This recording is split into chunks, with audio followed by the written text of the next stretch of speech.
Have you ever found yourself alone in a country where you didn't speak the language, with no phone, no money, and no passport? I have, and it was the worst night of my life. Before anyone asks, no, I'm not going to tell you which country this happened in. Not because I hate it. Most of the people I met there were decent. But if I tell you where it happened, the comments will turn into people arguing about the country instead of listening to the story. If you pay attention, you'll probably figure it out anyway. This isn't about a country. It's about that one night. I'd arrived that morning, dropped my suitcase at the Airbnb. The host smiled, handed me the keys, and left. I grabbed a small shoulder bag, passport, wallet, phone, cash, cards, my reservation, everything that mattered, in one bag. Then, I went out to see the city. Around 5 in the afternoon, I reached for my phone. My hand touched my shoulder. Nothing. I froze. Reached again. Nothing. The strap was gone. For maybe 3 seconds, my brain refused to believe it. Then every drop of blood drained out of my body. I spun around. Looked behind me. Nothing. Checked my jacket, my pockets, my belt. Like somehow the bag had magically shrunk. It hadn't. I ran back the way I'd come. Maybe I'd left it somewhere. Maybe someone had picked it up. Maybe.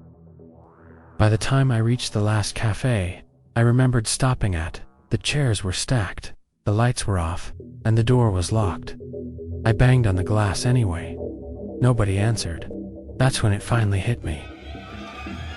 Phone gone, passport gone, money gone, everything. Then something even worse slammed into me. I'd never memorized my Airbnb's address. I'd pinned it on Google Maps. On the phone that wasn't in my hand anymore. I looked around. Thousands of people, cars, trams, music. Life went on exactly as before, except I suddenly had nowhere to go. I started stopping strangers. Excuse me, English. Most shook their heads before I even finished. One elderly woman looked frightened the moment I approached, clutched her purse, and crossed the street. I wasn't angry. I realized what I probably looked like. Sweating, breathing hard, talking too fast. A stranger chasing people through the street. I'd have avoided me too. The sun was disappearing. That's when real fear arrived. Not panic, fear. Because panic says, I lost my bag. Fear says, where are you sleeping tonight? That question hit me so hard I had to sit down. I checked every pocket again. Empty, not even a coin. I wasn't a tourist anymore. I was just someone with nowhere to belong. The city changed after dark. Families disappeared first, then the tourists, then the shop shutters started coming down, one after another, like the city was closing its eyes on me, specifically. The sounds changed too. No more music, no more chatter, just my own footsteps, and somewhere far off, a dog barking at something I couldn't see. I remember thinking, very clearly, that I had never once in my life been somewhere this dark. Not dark like nighttime. Dark like unlit. Whole blocks with no streetlights working, just shapes. I started talking to myself, quietly, just to hear a voice. My voice. Anything human. Then I heard barking again, closer this time. 3 stray dogs walked out from between parked cars. They weren't barking anymore. They were just staring at me. I stopped. They stopped. One growled. Every horror story I'd ever heard came crashing into my head all at once. Rabies. If one of them bit me, where would I even find a hospital? How would I explain what happened? I didn't even know where I was anymore. One dog barked, loud. I turned and ran. I heard claws scraping against the pavement behind me. For those few seconds, I was convinced they were chasing me. When I finally dared to look back, they'd already stopped. but my legs kept running anyway. I didn't stop until my lungs burned and my legs gave out against a wall. I stood there for a long time, just breathing, listening to my own heartbeat in my ears, and for the first time that night, I let myself think the sentence I'd been avoiding. Nobody knows I'm here. Not the dogs. Not the empty street. Nobody back home. If something happened to me right now, in this exact spot, it could be days before anyone even asked the question. That wasn't even the worst thing that happened that night. About 20 minutes later, 3 young guys were standing outside a closed convenience store, smoking and laughing. One looked straight at me, then nudged the others. Before I understood what was happening, they surrounded me. One shoved me hard. I raised my empty hands. I don't have anything, I swear. One of them searched every pocket himself, left, right, inside, nothing. His face changed from aggression to confusion, then irritation. He said something to his friends. They all laughed. One slapped the back of my head, not hard, almost insultingly. Another spat near my shoes. They shoved me away like I wasn't even worth robbing. I don't know what they called me, but I knew it wasn't kind. I stood there frozen until they disappeared around the corner. I'd never felt so helpless, not because they'd almost robbed me, but because I'd become someone nobody respected, nobody feared, nobody wanted. Just another lost stranger wandering through a city that wasn't mine. Around midnight, I finally saw a police car. I've never been so relieved to see flashing lights. I practically ran toward them. Please, English. 2 officers stepped out. I mimed someone stealing my bag. Phone, wallet, gone. I kept repeating the only words I could think of. Stolen, tourist. Please. One officer looked annoyed. The other looked suspicious. People started watching.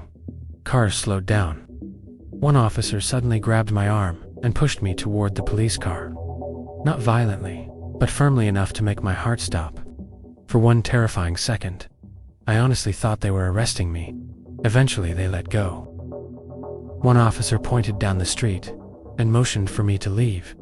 Not because he'd helped me, because he wanted me gone. Even the police couldn't save me.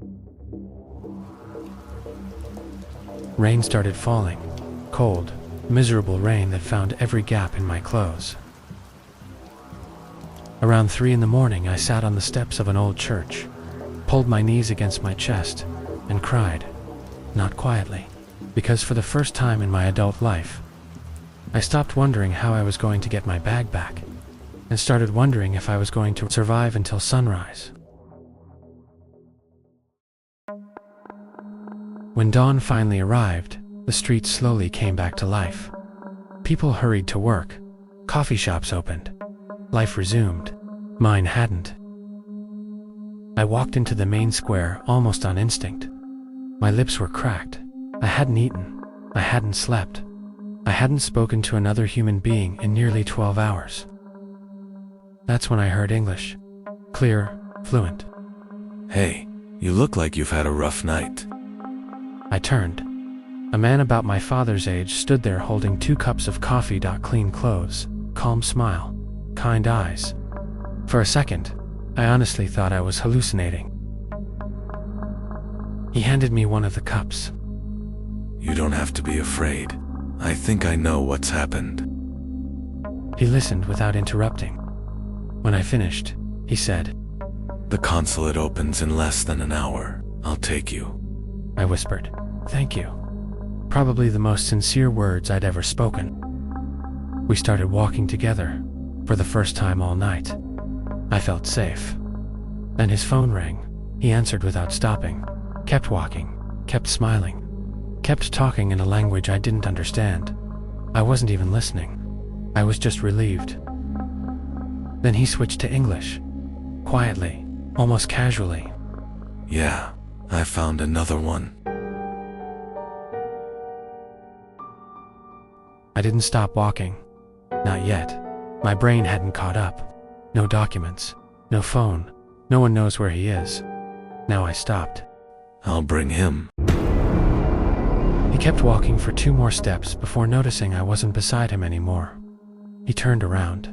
The smile was still there, but it wasn't warm anymore. He slipped the phone back into his pocket, looked straight into my eyes. Hurry, we're almost there. I looked past him. The street was empty. No people, no traffic, no sound. I ran. I didn't look back once, not even when I heard or thought I heard footsteps behind me for the first block. I found the consulate on my own, 40 minutes later. By asking 3 different strangers and pointing at a printed address, a shopkeeper wrote down for me. Inside, a woman took my statement, gave me emergency papers, and told me I was lucky. When I told her about the man with the coffee, she stopped writing for a second. She didn't say anything else about it. Just finished the form.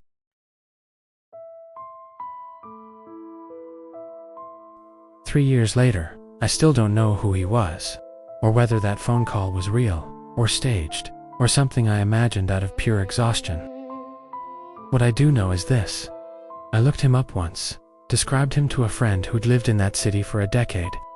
She went quiet, then said people who match that description have a name there, a word, not a name. She wouldn't tell me what it meant, said it was better if I didn't know. I never asked again. People think traveling changes you. They're wrong. Losing everything in a foreign country changes you. Because once you've spent a single night realizing that if you disappear, no one on earth even knows where to start looking for you. A part of you never comes home.